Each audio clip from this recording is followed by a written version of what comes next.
Do you or CCC or the Alliance agree with any of the 5 points of Calvinism? And then there's another question that's kind of a follow-up. So I'm just curious where we or you stand on that. Okay. How about if I explain the 5 points of Calvinism first? That would be wise. For those who are not familiar with those. And I'll talk in terms of CCC and the Alliance together, and then I'll give my answer because they're different answers. So an acronym that oftentimes that people have memorized related to the 5 points of Calvinism is all around the idea that God predetermines who's saved and who's not saved. So the 5 components of that T is total depravity. And what total depravity, did I say that the acronym is T.U.L.I.P? T-U-L-I-P, yeah.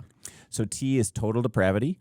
And total depravity means that there is nothing good inside any individual. We are so wrecked, so messed up that we have no capacity for anything good. Second is unconditional election. Yep. Unconditional election.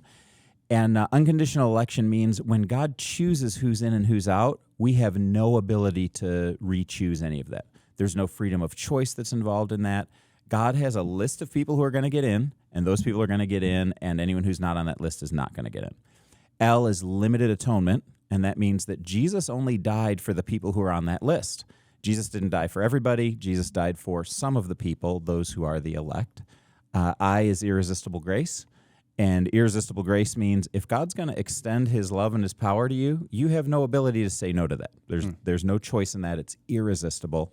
And P is perseverance of the saints. It's more commonly said as once saved, always saved. So perseverance of the saints means if you're on the list, if God chose you, you're going to be saved forever.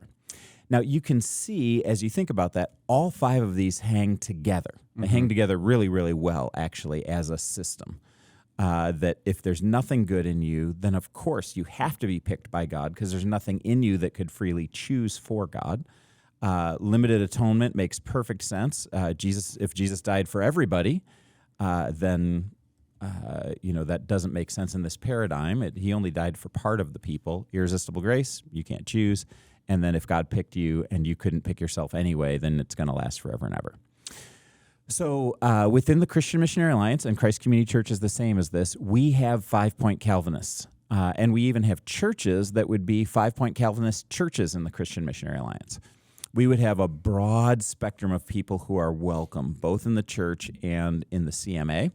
I would say at Christ Community, it's a minority of people that would hold the 5-point Calvinism, but they're welcome here if that's the position that they hold.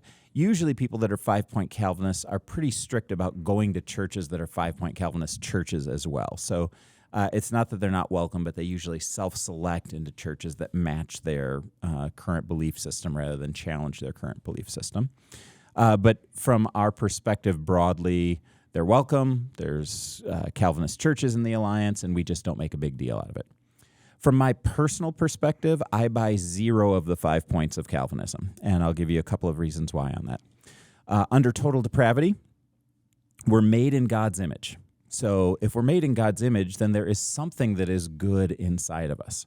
I believe that Genesis chapter 1-3 says that we've been wrecked by sin, we've been marred by sin, we've been stained by sin, but all of the goodness of God has not been utterly destroyed in us because of sin. So I believe in depravity. I even believe in really, really bad depravity, but I don't believe in total depravity. There's nothing good inside of us.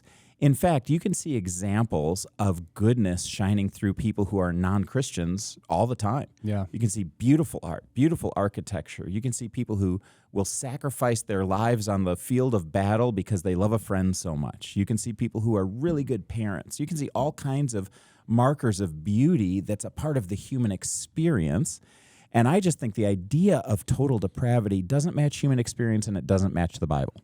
Now, if all 5 of them hang together really well, that kind of destroys all of them. But I'll go through point by point. Second one is unconditional election. Well, I think the Bible gives conditions to our salvation. So I believe in election. Romans chapter 9 and Ephesians chapter 1 talk about election.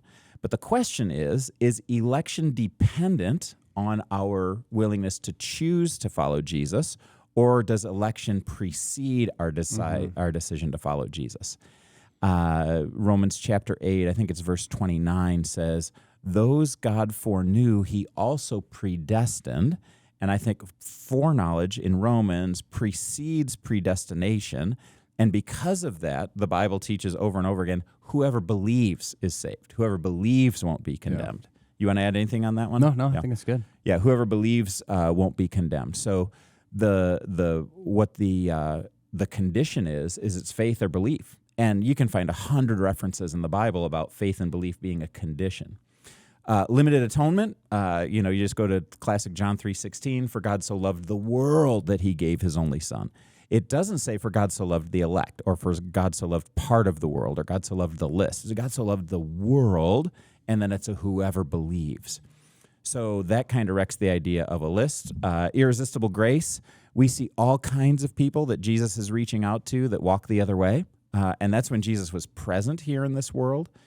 In John chapter 6, he starts talking about eat my fresh flesh and drink my blood, and all kinds of people walk away.